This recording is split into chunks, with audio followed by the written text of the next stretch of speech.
Pramono Rano matangkan visi misi jelang batas akhir perbaikan.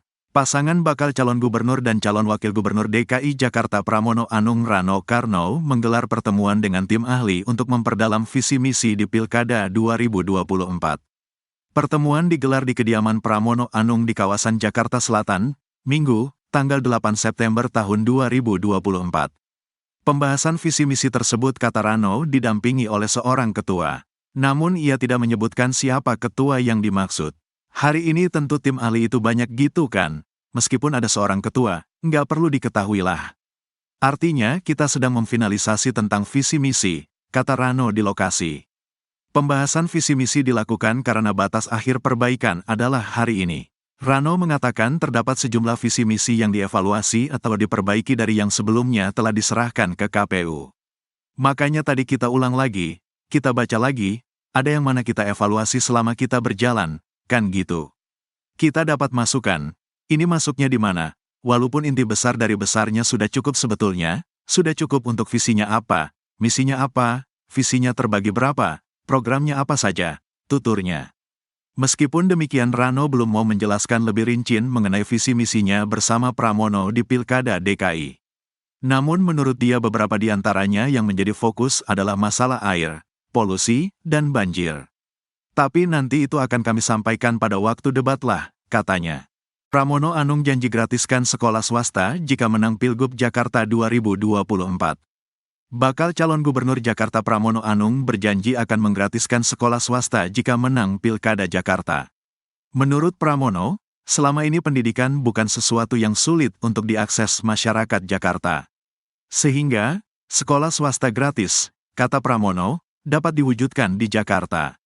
Jadi pendidikan, sekarang ini kan, bagi Jakarta bukan sesuatu yang terlalu sulit kalau kemudian digratiskan kepada sekolah, tetapi juga sekolah swasta, ujar Pramono di Gelanggang Remaja Jakarta Utara, Jakarta, Jumat, tanggal 6 September tahun 2024.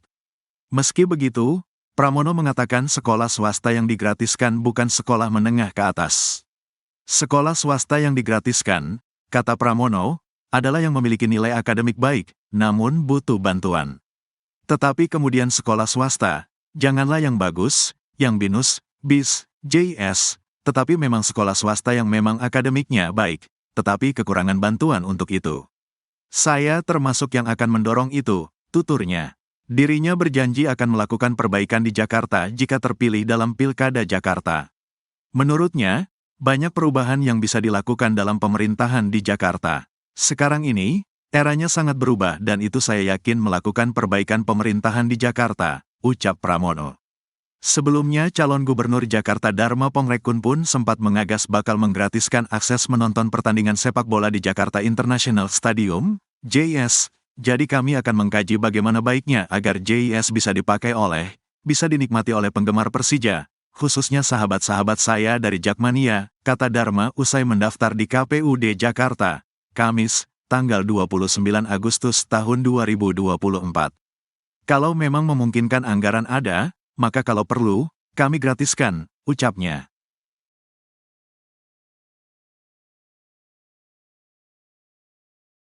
Juru bicara tim pemenangan pasangan bakal calon gubernur dan calon wakil gubernur Jakarta Pramono Anung, Rano Karno, Ciko Hakim meminta sukarelawan untuk mendekati anak Abah.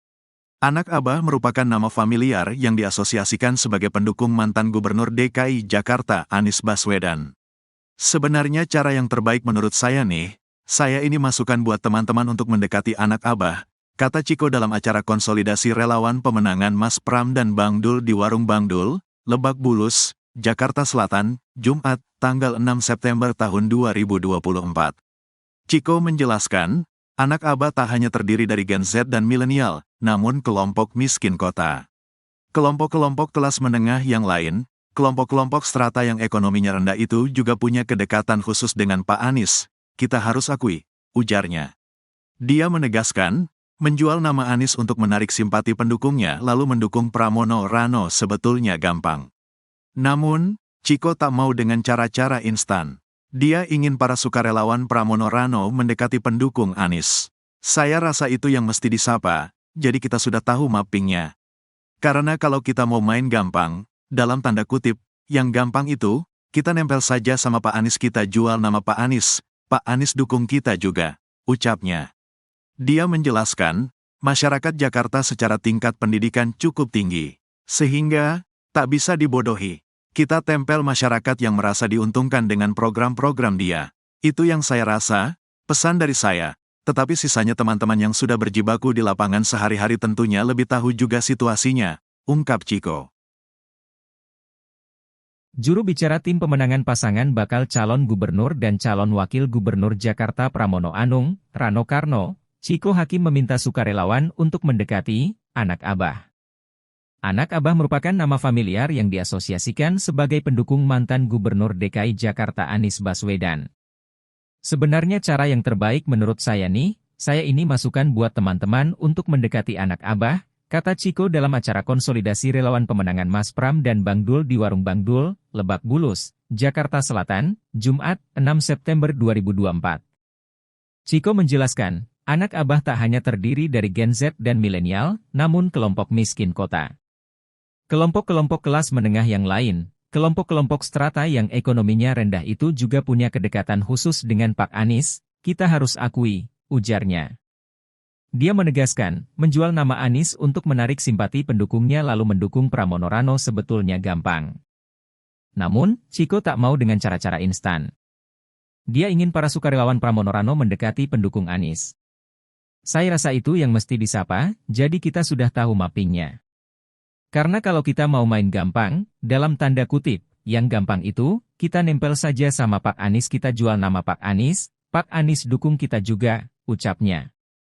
Dia menjelaskan, masyarakat Jakarta secara tingkat pendidikan cukup tinggi. Sehingga, tak bisa dibodohi. Kita tempel masyarakat yang merasa diuntungkan dengan program-program dia. Itu yang saya rasa, pesan dari saya. Tetapi sisanya teman-teman yang sudah berjibaku di lapangan sehari-hari tentunya lebih tahu juga situasinya, ungkap Chiko. Bahwa politik yang akan saya lakukan dalam Pilgub Jakarta ini adalah politik yang merangkul kepada siapa aja. Itu terbukti dengan ketua tim pemenangan aja udah lihat Cak Lontong kan udah tersenyum pasti gitu ya. Komedian Lais Hartono alias Cak Lontong ditunjuk sebagai ketua tim pemenangan Pramono Anung Rano Karno pada Pilkada Jakarta 2024. Penunjukan Cak Lontong sebagai ketua tim pemenangan diungkapkan langsung oleh Pramono Anung usai bertemu dengan mantan Gubernur DKI Jakarta Sutioso di Museum Bang Yos, Jatisampurna, Kota Bekasi, Kamis, 5 September 2024. Dalam kesempatan tersebut, Pramono turut menjawab pertanyaan yang sering muncul tentang siapa yang akan menjadi ketua tim pemenangannya, apakah Anies atau Ahok. Ia menegaskan bahwa Ahok akan mendukung penuh Pilkada Jakarta 2024, meskipun tidak secara resmi masuk dalam struktur tim pemenangan. Ingin politik bawa kegembiraan. Pramono mengungkapkan, ada alasan khusus mengapa Cak Lontong ditunjuk sebagai ketua tim pemenangannya. Pramono mengaku sudah mengenal Cak Lontong sejak kampanye Jokowi JK pada Pilpres 2014. Menurut Pramono, Cak Lontong sangat merepresentasikan politik kegembiraan dan kerja keras.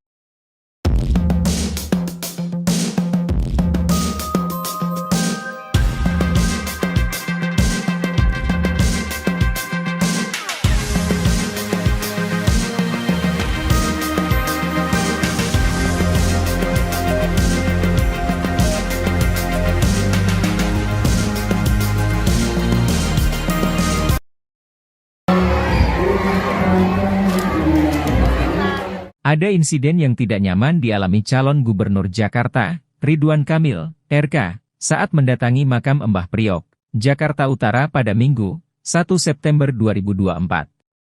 Saat itu, mantan gubernur Jawa Barat itu diteriaki dan diusir sejumlah jemaah. Dalam video yang beredar, ribuan jemaah yang hadir dalam acara haul Mbah Priok itu menolak kehadiran Ridwan Kamil. Mereka pun meneriakkan, "Hidup Anies," saat alumnus ITB tersebut sedang berbicara di atas panggung. Ditanya soal penolakan tersebut, Ridwan Kamil mengaku tidak masalah jika memang ada warga yang tidak menerima kedatangannya. Lagi pula, kehadirannya hanya memenuhi undangan. "Enggak ada masalah, jadi saya kesanakan undangan oleh Khalifah dari Makom Mbah Priok, kebetulan ada acara haul.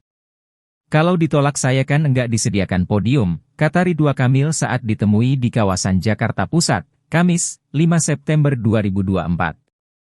Ridwan Kamil pun mengatakan pihaknya juga menghormati pendukung Anies memberikan penolakan kepada dirinya. Dia melihat insiden itu sebagai ekspresi demokrasi. Di sana saya dihormati, bahwa di sana ada pendukung dari siapapun, itulah indahnya demokrasi, ekspresi itu ada yang pakai jempol, ada yang berteriak, ada yang bikin spanduk, saya sudah mengalami 2 kali pilkada mirip-mirip, katanya. Ridwan Kamil pun menyatakan pihaknya menerima dengan lapang dada dan berterima kasih atas penolakan tersebut. Jadi saya enggak gimana-gimana, diterima dengan lapang dada berterima kasih atas ekspresinya, tutupnya. Perkenalan aja, terus Musafir sedang bekerja. RW 2,5 juta. Kalau kami diberikan kesempatan, saya langsung aja mau Bang Dul bilang, kalau biayanya hanya sekitar 68 miliar per bulan. Kenapa sih kalau dikeluarkan, didabelin aja kan nggak terlalu berat dengan anggaran yang hampir 85-86 miliar. Saya yakin ini pasti akan terus meningkat. Maka mudah-mudahan di era kepemimpinan kami kalau diberikan kesempatan yang namanya biaya operasional untuk RT bisa didabelkan menjadi 5 juta, RW menjadi 5 juta, dan itu jumlahnya tidak terlalu banyak. RT kita itu sekitar 30.900 sekarang ini, 894 tepatnya. RT-nya 2.700 sekian. RW-nya 2.700 sekian. Mas Pram, ini melihat kalau kita lihat memang elektabilitas dari RKA ini kan memang cukup tinggi di Jakarta. Jadi saya makanya Mas Pram dan juga Bang Dul, ini untuk kedepannya supaya elektabilitas dari Mas Pram dan juga Mas Dul ini bisa naik sama seperti RKA ini seperti apa? Pertama, seperti yang saya katakan, saya sendiri nggak tahu ada elektabilitas atau nggak penting. Tetapi sekali lagi kami ini fighter, kami ini berjuang, kami ini bekerja dengan sungguh-sungguh untuk mengetuk hati rakyat. Maka yang kami tawarkan adalah program yang betul-betul dari aspirasi yang kami tangkap ketika ketemu masyarakat. Ketemu di LRT, ketemu di MRT, ketemu di busway, termasuk kemudian belanja masalah dengan berbagai kelompok komponen masyarakat. Itulah yang saya yakini dengan pendekatan problem solving terhadap persoalan masyarakat lebih berguna, lebih penting dibandingkan hanya dengan kampanye atau program yang katakanlah bombastis. Kami nggak akan yang bombastis, tetapi yang bagaimana bisa dirasakan secara langsung oleh masyarakat. Pakar Hukum Tata Negara Refli Harun memprediksi pendukung Anies Baswedan yang kecewa bersikap tidak memilih atau golput di Pilkada Jakarta 2024. Sedangkan, pengamat politik Adi Praitno melihat pemilih Anies Baswedan atau anak Abah masih cukup galau pasca gagalnya mantan Gubernur DKI Jakarta itu di Pilkada serentak 2024. Adi mengatakan pendukung Anies Baswedan cenderung apatis dan tidak menghujat salah satu pasangan calon tertentu. Oleh karena itu, Adi Praitno menilai pemilih Anies Baswedan masih terbuka dikapitalisasi oleh 3 pasangan calon yang berlaga di Pilkada Jakarta. Caranya, paslon tersebut mendekati Anies Baswedan sebagai bagian dari pasangan tersebut. Adi pun menilai kini hanyalah pasangan calon Pramono Anung Rano Karno yang menunjukkan komunikasi politik dengan Anies Baswedan. Refli Harun menyatakan, pasangan bakal Cagup-Cawagup Jakarta yang pada Pilkada 2024 ini akan bertarung sejatinya mendapatkan penolakan dari masyarakat. Hal itu kata dia, terungkap dari narasi-narasi yang kerap dilontarkan oleh warga Jakarta di media sosial. Mereka, kata Refli, seakan tidak memiliki ketertarikan untuk memilih pasangan calon kepala daerah yang tersaji di Pilkada Jakarta 2024 ini. Hal tersebut yang menurut Refli Harun, menjadi penilaian besar dirinya kalau pada Pilkada Jakarta tahun ini akan banyak warga yang golput atau membuat suara tidak sah. Refli juga meyakini kalau sebagian besar warga Jakarta yang akan golput atau merusak kertas suara merupakan basis pendukung Anies Baswedan. Kata dia, akan banyak pendukung Anies Baswedan yang kecewa dengan calon kepala daerah yang maju pada tahun ini, dan memiliki sikap untuk tidak memilih. Atas hal tersebut, Refli meyakini, kertas suara di seluruh tempat pemungutan suara, TPS, di Provinsi Daerah Khusus Jakarta akan lebih banyak yang tidak sah ketimbang yang sah nantinya. Pasalnya, kata dia, saat ini sebagian besar warga Jakarta sudah melek akan dinamika dan problem politik yang terjadi belakangan. Mantan Gubernur DKI Jakarta Basuki Cahayapurnama atau Ahok berpesan ke bakal pasangan calon gubernur dan wakil gubernur Jakarta, Pramono Anung Rano Karno, agar melanjutkan program-programnya jika kedua politikus PDI Perjuangan itu memenangi Pilkada 2024. Pasalnya, Ada sejumlah program yang digagas Ahok tertunda sampai sekarang. Pak Ahok yang paling utama, sebenarnya hal-hal yang menjadi legasi dia. Yang dia inginkan waktu itu belum dijalankan karena peristiwa politiknya kan menjadi begitu kerasnya, kata Pramono saat ditemui di Blok M, Selasa, 3 September 2024. Pramono bilang, dirinya telah menerima dokumen-dokumen rencana program Ahok yang belum sempat dijalankan. Menurut Pramono, program tersebut akan diturunkan dalam visi misi Pramono Rano Karno pada Pilkada Jakarta 2024. Meski demikian, Pramono belum mau membeberkan program-program tersebut. Ia meminta publik bersabar sampai penetapan pasangan calon gubernur dan wakil gubernur pada 22 September 2024. Namun, Pramono mengeklaim programnya bersama Rano berlandaskan pada aspirasi warga. Adapun Pramono Rano saat ini masih berstatus sebagai bakal pasangan calon gubernur dan wakil gubernur Jakarta. Demikian pula dengan Ridwan Kamil Suswono dan Dharma Pongrekun Kunwardana. Pasangan calon kepala daerah akan ditetapkan Komisi Pemilihan Umum (KPU) pada 22 September 2024.